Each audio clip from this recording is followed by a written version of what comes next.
Hi guys, AR Malik here. In this video, I am going to show you how to cancel send friend request on Facebook. Sometimes we send friend request, but later we realize request should not be sent. Follow the process. First of all, open up Facebook, then tap on three dots, then tap on friends.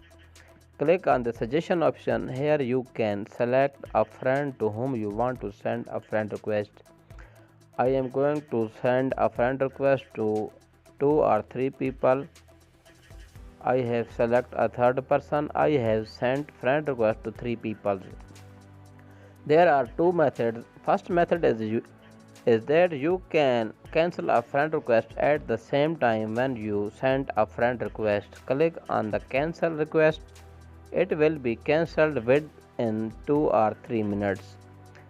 The other method is here you can see you can click on cancel request. Again I have sent request has been cancelled. If I forgot to cancel at the same time, how I can cancel that request? You have to simply go to search bar in Facebook and search the name of a person to whom you have already sent a friend request. Here you can see I have searched a person to whom I have already sent a friend request. Here you can see there is option of cancel. It means friend request has been sent. You have to simply click on cancel. Your sent request will be cancelled.